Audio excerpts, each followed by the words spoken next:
혹시 사업주나 안전관리자이신가요? 그럼 오늘 이야기는 정말 귀 기울여 들으셔야 합니다. 왜냐하면요, 바로 여러분 사업에 직결되는 한국의 산업안전법이 정말 크게 바뀌었거든요. 그래서 뭐가 어떻게 달라졌는지 오늘 제가 하나하나 짚어드리겠습니다. 자, 모든 변화의 핵심, 바로 이 숫자에서 시작합니다. 1,000만 원. 이게 무슨 돈이냐면요. 예전에는 그냥 권고 수준이었잖아요. 하면 좋다 정도였던 사업장 위험성 평가. 이걸 이제 제대로 안 하면요. 최대 1,000만 원까지 과태료를 물 수 있게 된 겁니다.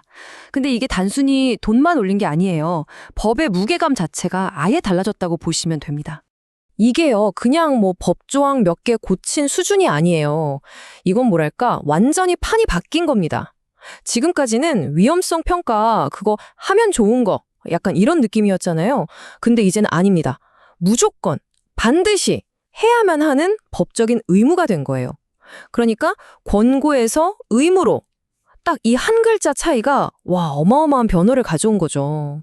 사실 솔직히 말해서 그동안 이 제도가 좀 유명무실했잖아요. 그쵸? 많은 회사에서 이걸 그냥 귀찮은 서류 작업, 딱 그 정도로만 생각했어요. 작년에 냈던 거 파일 열어서 날짜만 살짝 바꾸고 그냥 복사 붙여넣기 이런 식이었죠. 그러는 동안 현장의 위험은 그대로 있었던 거고요. 아니 근데 정부가 갑자기 왜 이렇게 강하게 나오는 걸까요? 다 이유가 있습니다. 바로 2022년에 있었던 정말 안타까운 리튬 배터리 공장 화재 사건 때문이에요. 근데 진짜 충격적인 게 뭔지 아세요? 이 사고가 난 회사가요, 위험성 평가에서 우수 등급을 받았다는 거예요. 서류는 완벽했는데 현실은 끔찍한 참사였던 거죠. 바로 이 사건이 이 모든 걸 바꿔놓는 계기가 된 겁니다. 이 사건을 겪으면서 정부가 깨달은 거죠. 기업이 알아서 잘하겠지 하고 그냥 믿고 맡겨둘 일이 아니구나. 그래서 정책 방향을 그냥 180도 확 틀어버린 겁니다. 더 이상 지도나 권고 같은 부드러운 말은 안 통한다. 이제부터는 철저한 감독과 확실한 처벌이다. 이렇게 된 거죠. 자, 그럼 구체적으로 이 감독과 처벌을 위해서 법이 어떻게 바뀌었는지 한번 볼까요? 크게 4가지 핵심 변화가 있는데요. 지금부터 하나씩 뜯어보겠습니다. 새로운 법은요, 딱 4개의 큰 기둥으로 세워졌다고 생각하시면 돼요. 첫째, 투명하게 모든 걸 공개하고. 둘째, 사고 조사를 훨씬 빡빡하게 하고. 셋째, 현장에서 일하는 근로자들에게 더 힘을 실어주고. 그리고 마지막으로 이 모든 걸 합쳐서 위험성 평가를 빼도 박도 못하는 의무로 만들어버린 겁니다. 이 4가지가 서로 톱니바퀴처럼 딱 맞물려서 돌아가는 구조예요. 자, 첫 번째 기둥, 바로 투명성입니다. 이제 대기업들 말로만 우리 회사 안전해요 하는 시대는 끝났습니다. 안전에 돈을 얼마나 썼는지, 사고는 몇 번 났는지, 그래서 뭘 어떻게 막고 있는지 이 모든 데이터를 싹 다 공개해야 돼요. 결국엔 뭐냐? 이제 그 회사의 안전 수준이 곧 그 회사의 얼굴, 평판이 되는 겁니다. 두 번째는 조사 범위 확대인데요. 이게 무슨 말이냐면 옛날에는 사람이 죽거나 크게 다쳐야만 나라에서 조사를 나왔잖아요. 근데 이제는요, 사람이 안 다쳤어도 불이 나거나 폭발할 뻔한 아차 사고 있죠. 그런 것까지 다 국가가 조사해서 기록으로 남기겠다는 거예요. 그러니까 작은 실금이 댐을 무너뜨리기 전에 미리미리 틀어막겠다, 이런 강력한 의지가 보이는 거죠. 세 번째는 바로 근로자에게 힘을 실어주는 겁니다. 혹시 그런 거 아시죠? 감독관 뜬다 하면 막 갑자기 대청소하고 위험한 건 다 치워놓고 이런 보여주기식 점검 말이에요.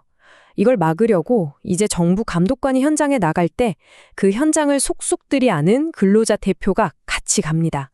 이렇게 되면 회사 입장에서 진짜 문제를 슬쩍 감추기가 정말 힘들어지겠죠? 자, 그리고 대망의 마지막 4번째. 이게 바로 모든 변화의 활용 점정입니다. 바로 위험성 평가 의무화. 앞에서 말했던 투명성, 조사 확대, 근로자 참여, 이 모든 게 사실은 이걸 제대로 하기 위한 밑그림이었던 거예요. 이제 위험성 평가는 해도 그만, 안 해도 그만이 아닙니다.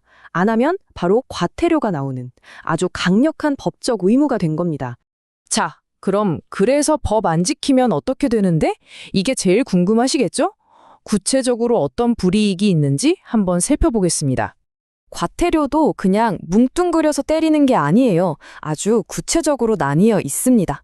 자, 최악의 경우 평가를 아예 안 했다? 그럼 최대 1,000만 원이고요. 하긴 했는데 근로자들 빼고 자기들끼리만 했다? 그럼 500만 원.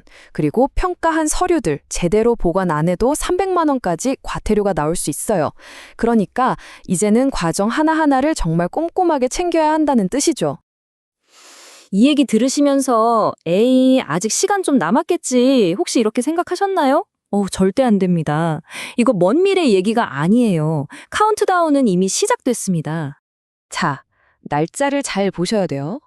법이 의무가 되는 건 2026년 6월 1일, 바로 이때부터입니다.